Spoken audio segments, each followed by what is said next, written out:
Good morning. It's Greg again, going through the Gospel of Mark. We're in chapter 5. Yesterday, we started a story. We're finishing the story out today. The story began with Jesus casting a demon, or actually several demons, out of this man. They had gone across the sea, they'd gone to this Gentile territory where, as soon as they landed, this man ran up to him, fell on his knees, and it was the demon speaking inside of him, saying, Lord, or Jesus, Son of God, don't torture us, please. And he says, okay, but you got to get out of there, and they ask for permission to go into some pigs. Now, he doesn't order them to go in these pigs. He just says, okay, I give you my permission. They go into the pigs, okay? And at that point, the pigs rush off over the cliff and into the water and they drown.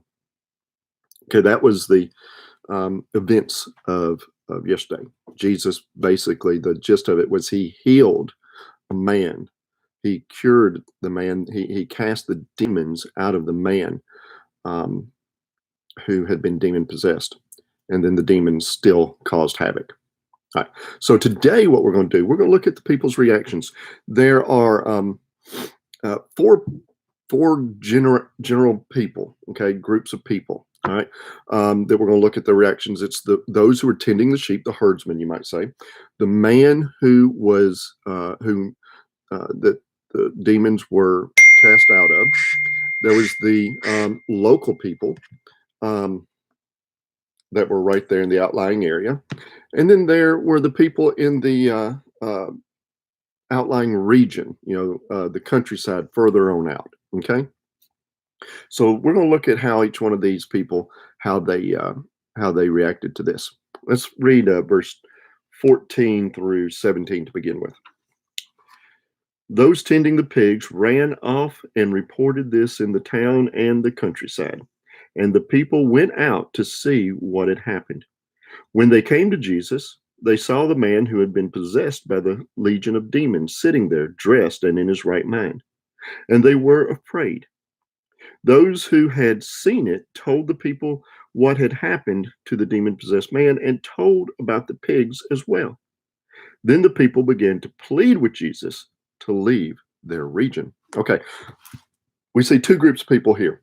We see those who are tending the pigs, and we see the local people there. Right. First of all, those tending the pigs, they ran and told the rest of the folks. So why did they do this? All right. Were they excited? Were they excited? Oh, they saw this great thing and they went to tell everybody about it. Mm. Did they feel it was their duty? No, these were the herdsmen. Maybe they worked for owners. They felt it was their duty to go back and tell them, hey, your pigs are dead. Or maybe they just felt duty to tell others. Maybe they went to tell on him. Like people went to tell on Jesus to the Pharisees oftentimes. Maybe they went to say, look what he's done. We got to do something about this man. Maybe they just went because they knew other people would know what to do about this situation. Okay. We don't really know, but anyway, the herdsmen, they ran off to tell others. Now, the people they told were the local people there. All right. When they came, how did they react? Well, they were afraid. Verse let's see here. Verse 15 says, when they came to Jesus, they saw the man who had been possessed by the legion of demons sitting there, dressed and in his right mind, and they were afraid. So why were they afraid? They were frightened by the supernatural powers of Jesus. I mean, they worship these deities, these gods who are far off, or they worship these idols, these wooden idols or stone idols, and they never saw them do anything like this. This was something spectacular, something supernatural, something only a real God or some kind of spirit could do. And so maybe they're frightened just simply because of the uniqueness and supernaturalness of this. Okay, maybe they were afraid because, well, it was loss of economy. And let's face it, this was 2,000 pigs. That's a lot of food, a lot of profit. Especially the ones who owned it, whether they were the herdsmen themselves or people who were back in the town. Um, Maybe they're thinking, if this guy stays, what else is he going to do? Is he going to come, ruin the rest of the folks' ways of earning a living? What is he doing? Is he here to bring bad tidings to us? Who knows? Maybe maybe also they were afraid of Jesus changing the status quo. If all the ones who are wealthy, if he does away with their businesses, well, then they'd be on the same level with the poor people, the people that work for him. It's the same thing that was with the Pharisees. The Pharisees were afraid Jesus would upset the status quo, and Pharisees, religious leaders altogether, they were afraid they would lose their position. Maybe it was just all the above. They're afraid of the supernatural. They're afraid of loss of economy. They're afraid of the status quo being changed. They were afraid of change. They're afraid of change. I see change in this time of ours during this pandemic. We see things are going to change or are changing right now. But when all this is said and done, we'll have different ways that we will do things. Probably using technology a lot more. Maybe the way we go in and out of stores, how we associate with other people. I don't know, but there is going to be change, and it is scary. It's scary. So what did they do? They begged Jesus to leave. They begged him. See, the thing about it was they were more frightened. They were more worried about their own well-being than they were happy for this man who had those spirits cast out. That's something that we don't need to neglect here, or no, we don't need to neglect to see. These people thought about themselves. This man, this great thing had happened, but they were thinking more about themselves than the great thing that had happened. All right, let's go. Let's finish out 17, or excuse me, 18 through 20. As Jesus was getting into the boat, the man who had been demon possessed begged to go with him. Jesus did not let him, but said, "Go home to your own people and tell them how much the Lord has done for you and how he has had mercy on you." So the man went away and began to tell in the Decapolis how much Jesus had done for him.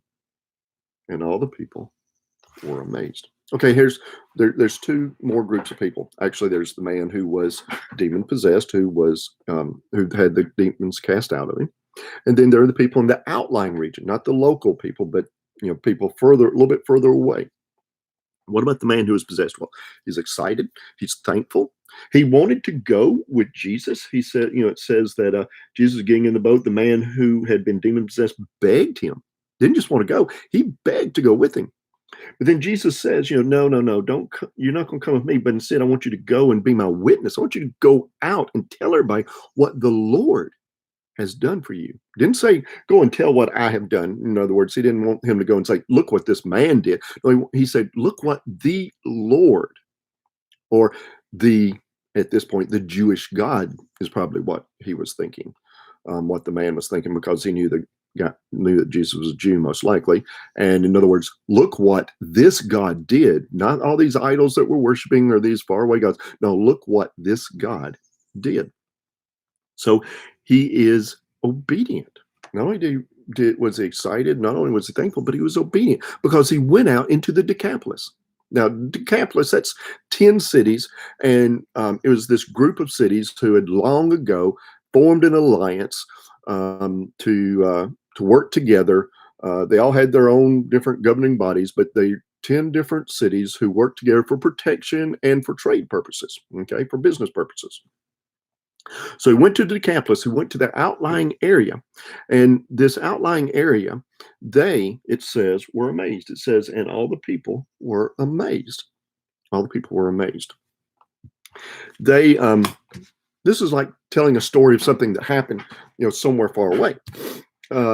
They could be amazed. They weren't really affected by the economy like the people who were closer, who were nearby were. They were at safe distance.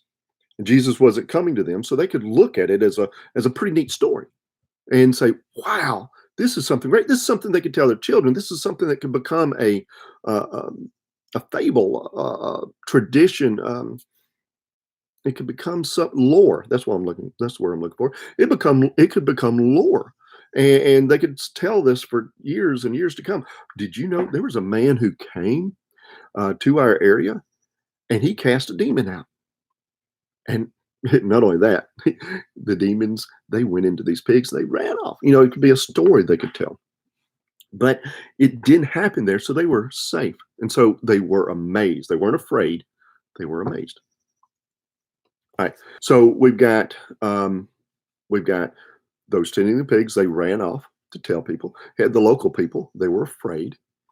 Had the man, he was thankful, excited, wanted to, he actually was obedient and did go and tell what Jesus told him to do. And then you had the others far off, they heard a story and thought it was pretty cool. Okay. So the question for us today is, how will we respond? How will we respond to Jesus today in this pandemic, in this time that honestly so many people are afraid? Okay. How will we respond to Jesus himself? Will we respond with fear? Fear that he won't be there for us, fear that he won't help us get through this. Will we respond to Jesus with excitement by seeing what he's already done for us and looking forward to great things?